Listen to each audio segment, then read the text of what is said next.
मुलाला संस्कार दिले पाहिजे. मुलाला संस्कार का द्यायचे? त्याचं कारण असं आहे,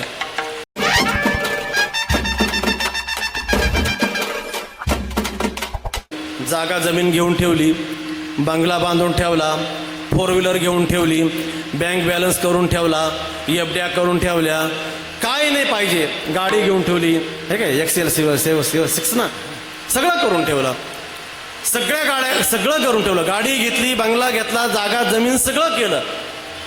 पण त्याच्या जीवनामध्ये जर संस्कार नसतील, एक लक्षात घ्या, संस्कार हा मानवी जीवनाचा पाया आहे. मानवी जीवनामध्ये तुम्ही संस्कार द्या आणि त्याला काही देऊ नका, तो सर्वस्व पायावर उभं करेल. आणि तुम्ही सर्व करून ठेवा आणि त्याला लेझिम पथकाचा अधिकारी बनवा. लेझिम पथक कळालं ना तुम्हाला? इकडं नाही जास्त लेझिम खेळती. तुम्ही माझ्यावर पेटला सुरू करा, चला काळ्या पिशवीमध्ये अर्धा किलो, ह्या कोपऱ्यावरून त्या कोपऱ्याला, त्या कोपऱ्यावर, अरे आम्हाला जाऊ दे बाबा.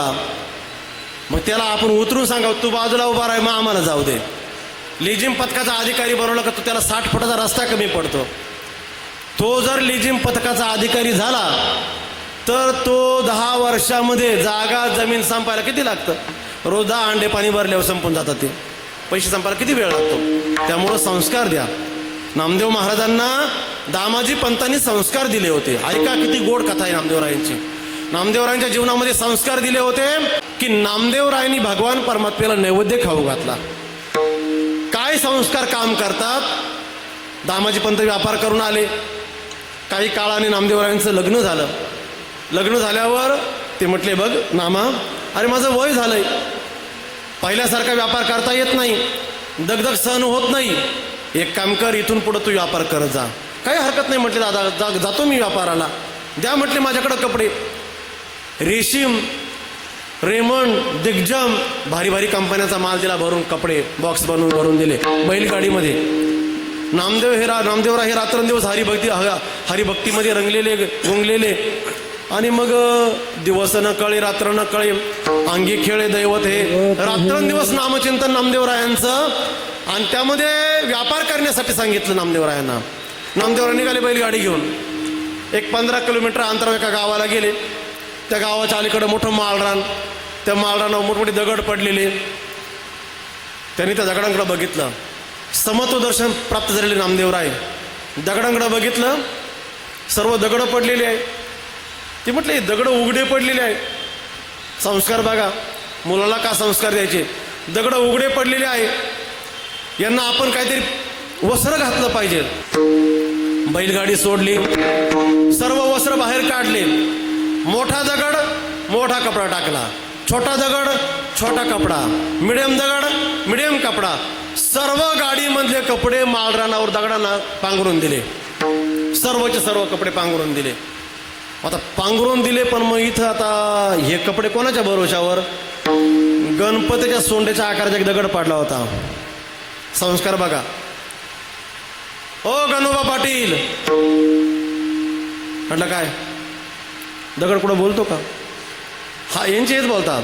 गणोबा पाटील, या संपूर्ण माळरानावर हे तुमचे भाऊबंद बसलेले. कोण? सगळे दगड हे तुमचे भाऊबंद बसलेले आहे. या सर्वांना आम्ही वस्त्र दिले. या संपूर्ण कपड्यांचा जे काही पैसे असतील मला 1 हप्त्यामध्ये पंढरपूरला आणून द्यायचे. कोण बोलतंय? नामदेवराय. कोणाशी? दगडाशी. पण म्हटलं, एकट्या माणसाला सांगून उपयोग नाही, याला साक्षीदार केला पाहिजे. इकडं अजून एक मोठा दगड होता, त्याचं नाव ठेवलं धोंडोबा पाटील. धोंडोबा पाटील काही रुपयाचा माल आहे. याच्या गणोबा पाटलांच्या सगळ्या नातेवाईकांना सगळा माल पांघरून टाकला आहे.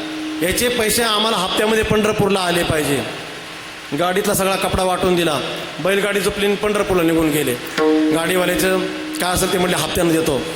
गेले. आता पंढरपूरला पांडुरंग परमात्म्याला सांगून आले होते की मी 15 दिवस कपडे विकण्यासाठी चाललोय, मला यायला जमणार नाही, 15 दिवस तुझी माझी भेट नाही.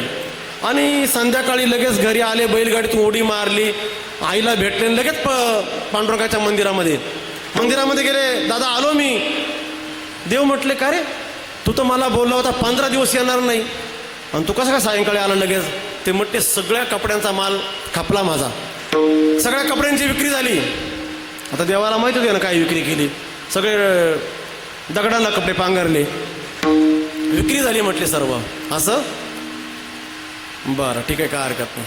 पहिला दिवस झाला, दुसरा दिवस झाला, तिसरा दिवस झाला, चौथा दिवस झाला, पाचवा 6वा दिवस उगवला. 6व्या दिवशी सायंकाळी दामाजी पंताने बोलून घेतलं, नामा तुझ्या भरवशावर एक गाडीभर नंबर 1चे कपडे विक्रीसाठी दिले होते. 7वा दिवस उद्या उगवतोय, मला दुपारपर्यंत पैसे पाहिजे, मला बाकीचं माहीत नाही. नामदेवराय म्हणते टेन्शन घेऊ नका, पैसे तुम्हाला भेटणार. कपडे कोणाला दिलेले? दगडांना. आणि पैसे तुम्हाला भेटणार. अधिकार बघा भक्तीचा कसा आहे. आणि मग सकाळी नामदेवराय गेले पुढं ज्या माळरानाव कपडे. आता त्या माळरानाव कपडे गावातल्या लोकांना कळाले. त्या गावातल्या लोकांना 1 तासामध्ये गाव आलं, सगळे कपडे गोळा करून नेले. छोटे मोठे ज्याच्या हाती सापडेल ते गेले कपडे.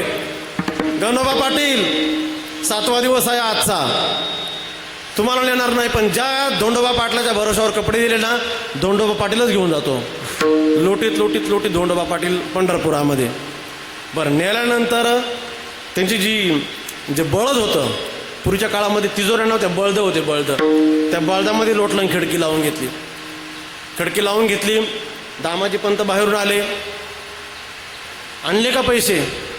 म्हटलं मालकानं पैसे दिले नाही, पण साक्षीदार सोबत आणलाय. कोण? धोंडोबा पाटील. काढा बाहेर त्याला. बळदाची खिडकी उघडली आणि लोटीत लोटीत धोंडोबा पाटील बाहेर काढले.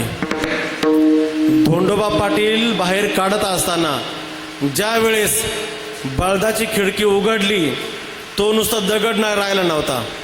तो नुसता दगड राहिला नव्हता.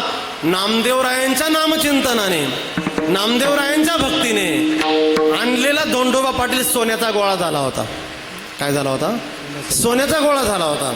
ज्या वेळेस दामाजी पंतांनी बघितलं की धोंडोबा पाटील नाही, सोन्याचा गोळाच उचलून आणला यानं. नाम अरे एवढा मोठा सोन्याचा गोळा. नामदेवराय पाटील, नामदेवराय पाहत राहिले. म्हटलं धोंडोबा पाटील त्याचं सोनंच झालं. म्हटले बाहेर काढलं. हे बघ नामा, आपल्याला सोन्याचा गोळा भेटलाय, कोणाला सांगू नको, कोणाला बोलू नको. गोण्याई, राजाई, साखराई, लिंबाई, आऊबाई, जनेबाई, कोणाला सांगू नका.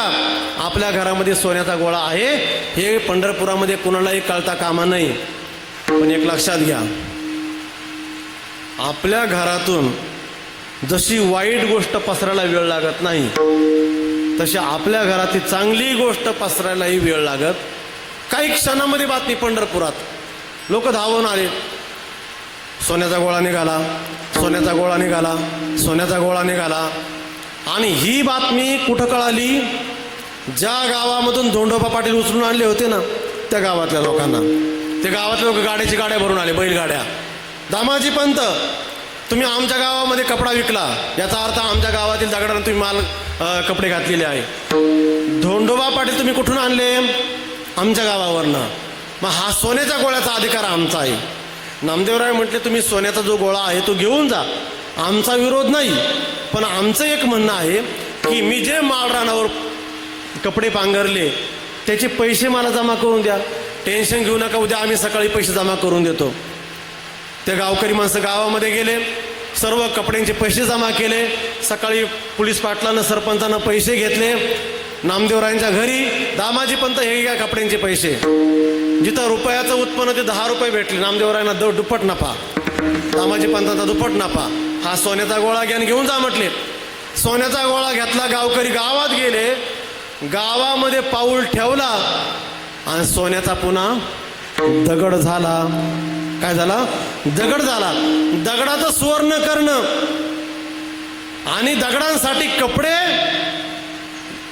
पांघरणं, देवाला नैवेद्य खाऊ घालणं, मुक्या कुत्र्याला जेवू घालणं, ही ताकद फक्त संस्काराची आहे.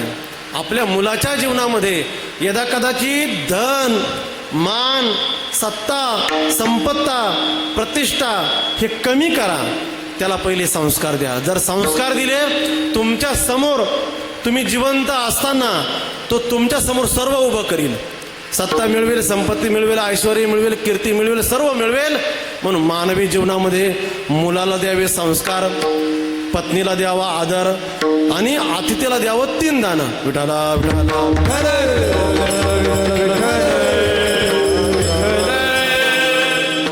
आणि म्हणून दान दिले. आता आई आणि वडील यांना वेगळं दान द्यायचं नाही बरं का. महाराज का असं तुम्ही ज्यांच्या आमच्यावर अगणित उपकार आहे त्यांना वेगळं का दान द्यायचं नाही. त्याचं कारण असं आहे, त्यांना जे दान द्यायचं आहे ना ते एका ओवीमध्ये ज्ञानोबारांनी सांगितलं की या ओवीमध्ये त्या दानाचं सर्वश्रेष्ठ दान आहे. कोणतं? सकळ तीर्थांची धुरे जे का माता पितरे तया सेवेसी किर शरीरे लोन की जय. बरं का, सकळ तीर्थांची धुरे, संपूर्ण तीर्थांचं माहेरघर जे आई वडील आहे ना त्यांची फक्त सेवा मिळून दोघांची सेवा एवढंच दान देण्यासाठी सांगितलेलं आहे.